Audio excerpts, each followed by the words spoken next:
नमस्कार दोस्तों, मेरे चैनल पर आपका स्वागत है। आशा करती हूँ कि आप सब स्वस्थ होंगे। पिछले वीडियो में हमने मुंशी प्रेमचंद द्वारा रचित गोदान उपन्यास का सारा अंश आपके सामने प्रस्तुत किया था। आज की वीडियो में हम गोदान में प्रस्तुत मुख्य समस्याओं को आपके सामने प्रस्तुत करेंगे, जैसे कृषकों की दशा, नारी की समस्या, स्वच्छंद प्रेम की समस्या, परिवार के टूटने की समस्या, अंधविश्वास, शोषण तथा ऋण की समस्या। तो चलिए वीडियो शुरू करते हैं। प्रेमचंद जी मध्य वर्गीय परिवार में पैदा हुए थे। उनकी शिक्षा दीक्षा, उनके संस्कार, उनकी जीवन दृष्टि मध्य वर्गीय युवकों की तरह ही हुई थी। प्रेमचंद जी गांधी जी के विचारों से प्रभावित थे। प्रेमचंद जी के सभी उपन्यासों में ग्रामीण जीवन तथा ग्रामवासियों, विशेषतः किसानों की समस्याओं को ही उन्होंने उजागर किया है। प्रेमचंद जी के सभी उपन्यास सामाजिक हैं, पर उनके उपन्यास किसी न किसी समस्या पर ही आधारित होते हैं। जैसे उन गोदान में उन्होंने किसानों की ही आर्थिक दुरावस्था का मार्मिक चित्रण किया है। गोदान में कृषकों की इस दशा का जिम्मेदार उन पर किया हुआ शोषण है। अंग्रेजी सरकार तो किसानों के साथ दुर्व्यवहार करती ही थी, परंतु जमींदार और महाजन भी उनका शोषण करने से पीछे नहीं हटते थे। होरी जो गोदान का मुख्य पात्र है, होरी और धनिया के 3 लड़के थे। बचपन में ही वो मर गए थे, क्योंकि गरीबी के कारण वो उनका इलाज करवाने में असमर्थ थे। गरीबी के कारण होरी और उसका परिवार भूखे पेट ही सो जाता था। गरीबी के कारण ही होरी अपनी बेटी का विवाह एक अधेड़ उम्र के व्यक्ति राम सेवक से करता है। जमींदार भी होरी से बेगार लेते हैं। महाजन ऊंची दर पर ऋण लगाते हैं, उन पर बेईमानी करके उन्हें कभी भी ऋण मुक्त नहीं होने देते।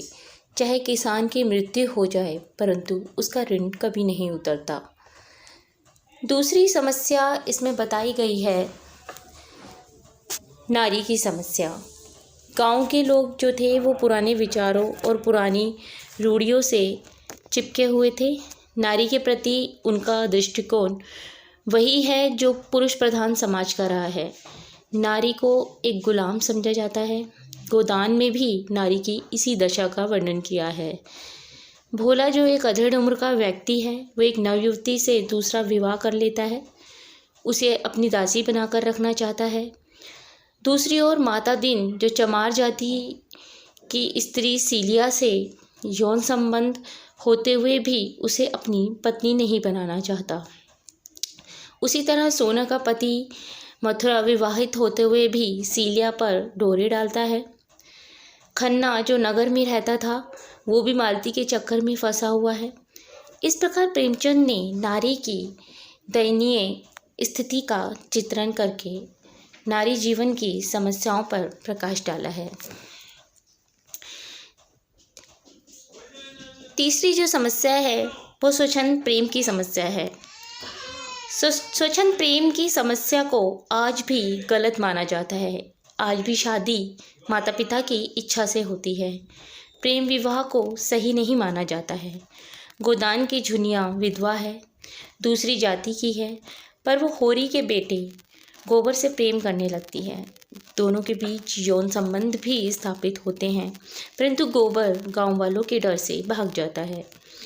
वहीं होरी झुनिया को अपने घर ले आता है, जिसके कारण दंड स्वरूप घर में रखा अनाज 30 रुपये देने पड़ते हैं। अपना घर भी उसे गिरवी रखना पड़ता है। दूसरा उदाहरण जो है माता दीन और सीलिया का है। माता दीन ब्राह्मण है, सीलिया चमारिन है। दोनों प्रेम करते हैं, परंतु माता दीन सीलिया से विवाह करने से इनकार कर देता है। अगली समस्या विवाह संबंधी समस्या है। प्रेमचंद जी ने गोदान उपन्यास में विभिन्न समस्याओं का वर्णन किया है। दहेज के कारण विवाह होने की समस्या, विधवा विवाह की समस्या, अनमेल विवाह की समस्या, बाल विवाह की समस्या। होरी की बेटी रूपा दहेज देने के खिलाफ थी। वह नहीं चाहती थी कि जिससे उसकी शादी हो वह दहेज का लोभी हो। इसी कारण उसकी शादी नहीं हो पाती है और उसमें बाधा आती है। दूसरा, होरी की छोटी बेटी रूपा का विवाह भी दहेज ना देने की वजह से एक अधेड़ उम्र के व्यक्ति राम सेवक से करना पड़ता है। झुनिया बाल विधवा है। सारी जिंदगी वह अपनी इच्छाओं को मारकर जीती है। गोबर के साथ विवाह करने पर पंचायत और गांव के लोग उसका विरोध करते हैं। अगली समस्या है परिवारों के टूटने की समस्या। आर्थिक परेशानियों के कारण और परिवार में एक दूसरे से ईर्ष्या और जलन परिवारों के टूटने की समस्या बनता है। प्रेमचंद जी ने स्वयं अपने परिवार में सास बहू के झगड़े, उनकी सौतेली माँ, उनके प्रति क्रूर व्यवहार, सौतेले भाइयों का ईर्ष्या का भाव, गोदान में भी उन्होंने होरी तथा उसके 2 भाइयों हीरा तथा शोभा को उससे अलग होते दिखाया है। बाद में पिता पुत्र, होरी और गोबर के बीच दरार पड़ती है। अतः गोबर अपनी पत्नी के साथ घर छोड़कर चला जाता है और अपनी बहन की शादी में भी नहीं आता। नगर में राय साहब और उनके रुद्रपाल में मतभेद होता है। बेटी मीनाक्षी भी शराबी पति को छोड़ देती है। इस प्रकार लेखक सम्मिलित परिवारों के टूटने, बिखरने और दाम्पत्य जीवन में कटुता आने की समस्या की ओर संकेत किया है। अगली समस्या है अंधविश्वास। गांव के लोग पुरानी रूढ़ियों और अंधविश्वासों में जकड़े हुए थे। शहर के लोग इन रूढ़ियों से मुक्त होते हैं। प्रेमचंद जी ने इन समस्याओं का अंकन गांव के संदर्भ में ही किया है। अंधविश्वास और रूढ़ियों और परंपराओं में जकड़े रहने के कारण ही होरी अनेक कष्ट उठाता है। यदि वह इन सबसे मुक्त होता है तो वह यातनापूर्ण जीवन ना जीता।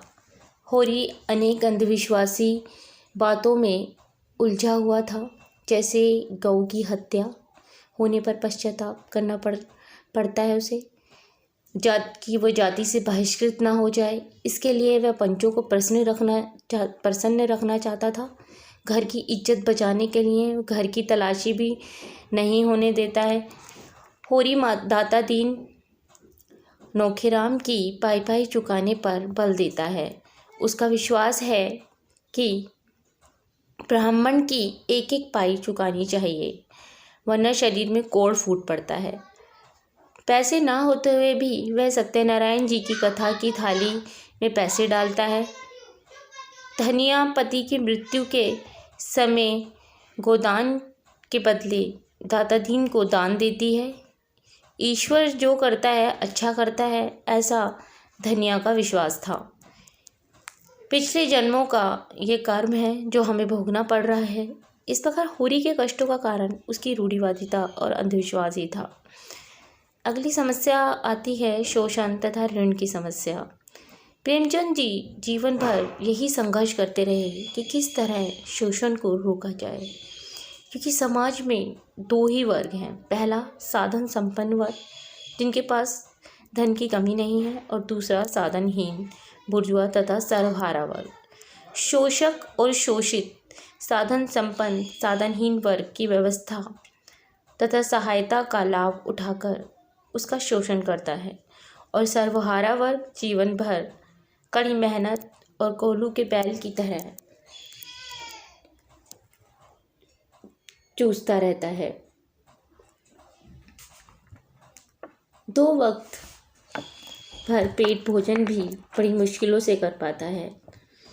गोदान में शोषण करने वालों की भीड़ जमा है।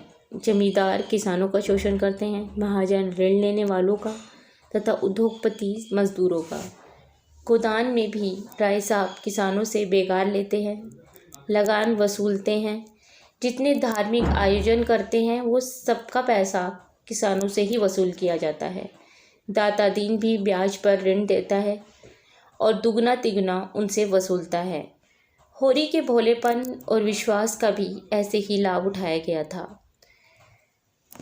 अतः इस उपन्यास का इन समस्याओं का ये निष्कर्ष निकलता है कि गोदान जो है एक कृषक जीवन का महाकाव्य है। यह उपन्यास शहरी जीवन की समस्याओं से ज़्यादा कृषकों की मजबूरी और समस्याओं को ज़्यादा प्रकट करता है। गोदान में अनेक सामाजिक, धर्म संबंधी तथा आर्थिक समस्याओं का चित्रण किया गया है, पर मुख्य समस्या आर्थिक ही है, जिसके कारण किसानों का हर तरफ से शोषण किया जा रहा था। इस समस्या को ही प्रेमचंद जी ने बारीकी से पकड़ा और प्रस्तुत किया है। धन्यवाद।